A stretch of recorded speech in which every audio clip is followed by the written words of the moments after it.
الصلاۃ والسلام علیک یا رسول اللہ وعلی آلک و اصحابک یا حبیب اللہ۔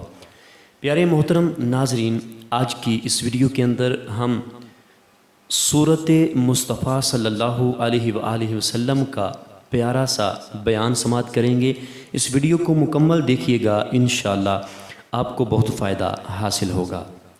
سب سے پہلے درود شریف کی فضیلت سماعت کیجئے۔ فرمان مصطفیٰ صلی اللہ تعالیٰ علیہ وآلہ وسلم ہے، جس نے مجھ پر ایک بار درود شریف پڑھا اللہ پاک اس پر 10 رحمتیں نازل فرماتا ہے، اور جو مجھ پر 10 مرتبہ درود پاک پڑھے اللہ پاک اس پر 100 رحمتیں نازل فرماتا ہے، اور جو مجھ پر 100 مرتبہ درود پاک پڑھے اللہ پاک اس کی دونوں آنکھوں کے درمیان لکھ دیتا ہے کہ یہ نفاق اور جہنم کی آگ سے آزاد ہے، اور اسے بروز قیامت شہداء کے ساتھ رکھے گا۔ آپ بھی درود شریف پڑھ لیجئے۔ صلو علی الحبیب صلی اللہ تعالی علی محمد صلی اللہ علیہ وآلہ وسلم۔ حضور صلی اللہ تعالی علیہ وآلہ وسلم چاند سے زیادہ خوبصورت تھے۔ حضرت سیدنا جابر بن سمرہ رضی اللہ تعالی عنہ فرماتے ہیں کہ میں نے چاندنی رات میں نبی کریم صلی اللہ علیہ وآلہ وسلم کو دیکھا۔ حضور صلی اللہ علیہ وآلہ وسلم سرخ حلہ یعنی ریڈ روب پہنے ہوئے تھے، یعنی اس میں لال دھاریاں تھیں۔ میں کبھی حضور پر نور صلی اللہ علیہ وآلہ وسلم کو دیکھتا اور کبھی چاند کو۔ میرے نزدیک حضور صلی اللہ علیہ وآلہ وسلم چاند سے زیادہ حسین یعنی خوبصورت تھے۔ آسماں چاند میں تو پھیکا پھیکا نور ہے، آسماں کے چاند میں تو پھیکا پھیکا نور ہے، آ گیا وہ نور والا جس کا سارا نور ہے۔ اس حدیث پاک کی شرح میں حضرت مفتی احمد یار خان نعیمی رحمۃ اللہ تعالیٰ علیہ لکھتے ہیں، خیال رہے کہ حضور انور صلی اللہ علیہ وآلہ وسلم کا چہرہ دیکھنا بھی اعلیٰ عبادت ہے، یعنی قرآن مجید کا دیکھنا بھی عبادت ہے، بلکہ قرآن کو دیکھنے سے چہرہ انور دیکھنا اعلیٰ و افضل ہے، کہ قرآن کو دیکھ کر مسلمان صحابی نہیں بنتا، حضور صلی اللہ علیہ وآلہ وسلم کا چہرہ دیکھ کر صحابی بن جاتا ہے۔ ان کا یعنی سرکار صلی اللہ علیہ وآلہ وسلم کا نام مسلمان بنائے، ان کا چہرہ صحابی بنائے، ان کا تصور عارف یعنی اللہ پاک کی پہچان کرنے والا بناتا ہے۔ فرشتے قبر میں وہ چہرہ ہی دکھاتے ہیں، پہچان کراتے ہیں، قرآن مجید یا کعبہ معظمہ نہیں دکھاتے۔ انہی کے چہرے کی شناخت پر قبر میں بیڑا پار ہوتا ہے۔ ہر مومن کی قبر مدینہ ہے، بلکہ ہر مومن کا سینہ مدینہ ہے۔ ان حضرات یعنی صحابہ کرام علیہم رضوان کی نکاح حقیقت بین یعنی حقیقت دیکھنے والی تھی۔ حقیقت میں چہرہ مصطفی چاند سے کہیں زیادہ حسین یعنی خوبصورت ہے، کہ چاند صرف رات میں چمکے، یہ چہرہ دن رات چمکے۔ چاند صرف 3 رات چمکے، یہ چہرہ ہمیشہ ہر دن رات چمکے۔ چاند جسموں پر چمکے، یہ چہرہ دلوں پر بھی چمکے۔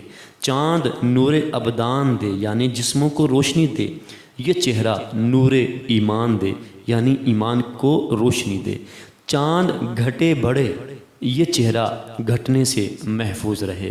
چاند کو گرہن لگے، یہ کبھی نہ گہے۔ چاند سے عالم اجسام یعنی دنیا کا نظام قائم ہے۔ حضور علیہ السلام سے عالم ایمان کا، حضور انور صلی اللہ علیہ وآلہ وسلم کا چاند سے زیادہ حسین یعنی بیوٹیفل ہونا صرف ان کی عقیدت میں نہ تھا، بلکہ واقعہ یوں ہی ہے کہ چاند دیکھ کر کسی نے اپنے ہاتھ نہ کاٹے۔ حسن یوسف دیکھ کر زنان مصر یعنی مصر کی عورتوں نے اپنے ہاتھ کاٹ لیے، اور حسن یوسفی سے حسن محمد کہیں افضل ہے۔ لہٰذا حضرت جابر رضی اللہ تعالیٰ عنہ کا یہ فرمان بالکل درست ہے کہ میرے نزدیک حضور صلی اللہ علیہ وآلہ وسلم چاند سے زیادہ حسین تھے۔ امام قرطبی رحمۃ اللہ تعالیٰ علیہ فرماتے ہیں کہ حضور اکرم صلی اللہ علیہ وآلہ وسلم کا تمام تر حسن و جمال ہم پر ظاہر نہیں ہوا۔ اگر آپ کا کامل حسن یعنی کمپلیٹ حسن ہم پر ظاہر ہو جاتا تو ہماری آنکھیں اس جلوہ زیبا یعنی خوبصورت جلوے کو دیکھنے کی طاقت نہ لاتی۔ مولانا حسن رضا خان رحمۃ اللہ تعالیٰ علیہ فرماتے ہیں، ایک جھلک دیکھنے کی تاب نہیں عالم کو، وہ اگر جلوہ کریں کون تماشائی ہو۔ رسول اللہ صلی اللہ علیہ وآلہ وسلم کے زیر سایہ حضرت سیدنا ہند ابن ابی حالہ رضی اللہ تعالیٰ عنہ نے پرورش پائی تھی۔ آپ سیدہ فاطمۃ الزہرا رضی اللہ تعالیٰ عنہا کے اخیافی بھائی ہیں۔ اخیافی اس کو کہتے ہیں جس کی والدہ ایک ہو اور والد الگ الگ ہوں۔ ام المومنین حضرت سیدتنا خدیجۃ الکبریٰ رضی اللہ تعالیٰ عنہا حضور صلی اللہ علیہ وسلم سے پہلے ابو حالہ کے نکاح میں تھیں، جس سے یہ حضرت ہند پیدا ہوئے تھے، اور یہ حسنین کریمین رضی اللہ تعالیٰ عنہما کے ماموں جان تھے۔ آپ چھوٹی عمر میں نبی کریم صلی اللہ علیہ وسلم کو جی بھر کر دیکھتے اور چہرہ پاک پر ہمیشہ نگاہ ٹکائے رکھتے تھے، کیونکہ آپ صلی اللہ علیہ وآلہ وسلم کے پاس آپ کے گھر میں رہتے تھے۔ یہی وجہ ہے کہ حلیہ رسول اللہ صلی اللہ علیہ وآلہ وسلم کا وصف ہند بن ابی حالہ رضی اللہ تعالیٰ عنہ سے مشہور ہوا، نہ کہ اکابر صحابہ سے، کیونکہ صحابہ کرام رضی اللہ تعالیٰ عنہم شان و عظمت رسول صلی اللہ علیہ وسلم کی ہیبت کے باعث آپ پر نظریں نہیں ٹکا سکتے تھے۔ ہند بن ابی حالہ رضی اللہ تعالیٰ عنہ کی نظر رسول اللہ صلی اللہ علیہ وسلم کا یوں احاطہ یعنی گھیرا کرتی تھی جیسا کہ حالہ یعنی دائرہ 14ویں کے چاند کا۔ آپ کو یہ سعادت مبارک ہو، مگر اس کے باوجود جو کچھ ابن ابی حالہ رضی اللہ تعالیٰ عنہ نے بیان فرمایا وہ ایسے ہی ہے جیسے سمندر سے ایک قطرہ یعنی ایک ڈراپ۔ آپ رضی اللہ تعالیٰ عنہ فرماتے ہیں کہ رسول اللہ صلی اللہ علیہ وآلہ وسلم عظمت والی نگاہوں میں عظیم، دلوں میں معظم یعنی عظمت والے، عزت والے تھے۔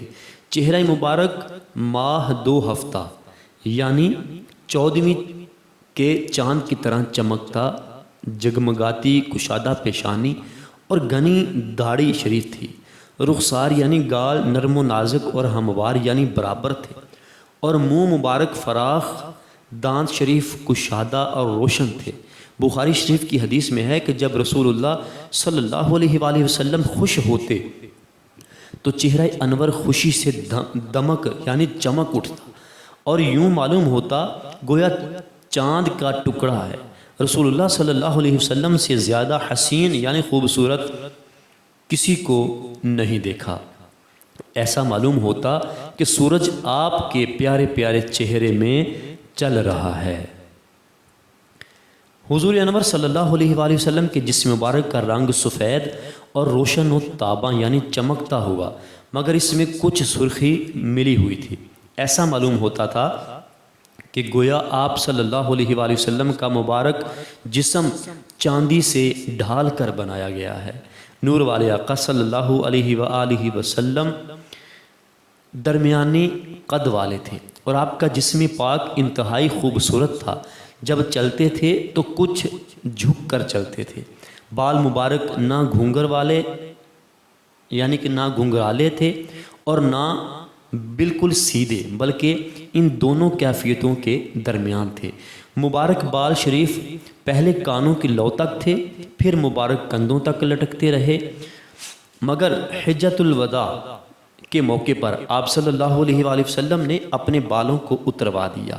اعلیٰ حضرت مولانا شاہ امام احمد رضا خان علیہ رحمۃ الرحمن نے ان تینوں صورتوں کو اپنے 2 شعروں میں بہت پیارے انداز میں بیان فرمایا کہ آخر حج غم امت میں پریشاں ہو کر تیرا بختوں کی شفاعت کو سدھارے گے سو، گوش تک سنتے تھے فریاد اب آئے تادوش، کہ بنے خانہ بدوشوں کو سہارے گے سو۔ آپ صلی اللہ علیہ وآلہ وسلم کی مبارک آنکھیں بڑی بڑی اور قدرتی طور پر سرمگیں یعنی سرما لگی ہوئی تھیں، پلکیں گھنی اور دراز تھیں، مبارک پتلی کی سیاہی خوب سیاہ اور آنکھ کی سفیدی خوب سفید تھی، جن میں باریک باریک سرخ ڈورے تھے۔ آپ صلی اللہ علیہ وسلم کی بھویں دراز و باریک تھیں، اور درمیان میں دونوں اس قدر متصل یعنی نزدیک تھیں کہ دور سے ملی ہوئی معلوم ہوتی تھیں۔ آپ صلی اللہ علیہ وسلم کی جلد مبارک نرم تھی، داڑھی مبارک گھنی تھی، اسے کنگھی کرتے اور آئینے کو اپنی زیارت سے مشرف فرماتے یعنی آئینہ دیکھتے۔ سونے سے پہلے مبارک آنکھوں میں 3 بار سرما ڈالتے۔ سرما ڈالنے کی اور بھی روایتیں ہیں، جیسا کہ 2 سلائیاں پہلے سیدھی آنکھ میں، پھر 2 سلائیاں الٹی آنکھ میں، پھر 1 سلائی کو سرمے والی کر کے دونوں آنکھوں مبارک میں پھیر لیتے۔ مونچھ مبارک کو کٹوایا کرتے اور فرماتے تھے مونچھیں خوب پست یعنی چھوٹی کرو اور داڑھیوں کو معافی دو یعنی ان کو بڑھنے دو، اور یہودیوں کی صورت مت بناؤ۔ آپ صلی اللہ علیہ وسلم کی پیشانی مبارک کشادہ یعنی پھیلی ہوئی تھی اور چراغ کی طرح چمکتی تھی۔ اعلیٰ حضرت امام احمد رضا خان رحمۃ اللہ تعالیٰ علیہ بارگاہ رسالت میں عرض کرتے ہیں، حسن تیرا سا نہ دیکھا نہ سنا، حسن تیرا سا نہ دیکھا نہ سنا، کہتے ہیں اگلے زمانے والے۔ 2 کان مبارک کامل و مکمل تھے، سننے کی قوت مبارکہ ایسی تھی کہ آسمان کے دروازے کھلنے کی آواز بھی سن لیتے تھے۔ شافی و کافی نبی صلی اللہ علیہ وسلم کے منہ مبارک کا لعاب یعنی تھوک شریف زخمی اور بیماروں کے لیے شفا تھا۔ خوش آواز ہونے کے علاوہ آپ صلی اللہ علیہ وآلہ وسلم بلند آواز اتنے تھے کہ جہاں تک آپ صلی اللہ علیہ وآلہ وسلم کی آواز شریف پہنچتی اور کسی کی آواز نہ پہنچتی۔ خطبوں میں آپ صلی اللہ علیہ وآلہ وسلم کی آواز مبارک گھروں میں پردہ نشین عورتوں تک پہنچ جاتی تھی۔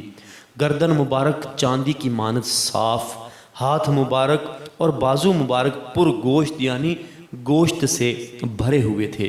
آپ صلی اللہ علیہ وآلہ وسلم کا سینہ بے کینہ کشادہ تھا، پیٹ مبارک اور سینہ مبارک برابر تھے، نہ تو شکم یعنی پیٹ سینہ سے اور نہ سینہ شکم سے بلند تھا۔ پشت یعنی پیٹھ مبارک ایسی صاف و سفید تھی کہ گویا پگھلائی ہوئی چاندی ہے۔ دونوں پاؤں مبارک گوشت سے بھرے ہوئے اور خوبصورت ایسے کہ کسی انسان کے نہ تھے، اور نرم و صاف ایسے کہ ان پر پانی ذرہ بھی نہ ٹھہرتا بلکہ فوراً نیچے کی طرف آ جاتا۔ ایڑیاں کم گوشت اور دونوں پنڈلیاں مبارک باریک و سفید و لطیف گویا کھجور کا مغز ہیں۔ جب آپ چلتے تو قدم مبارک کو قوت و ٹھہراؤ اور وقار و تواضع سے اٹھاتے، جیسا کہ اہل ہمت و شجاعت کا قاعدہ ہے۔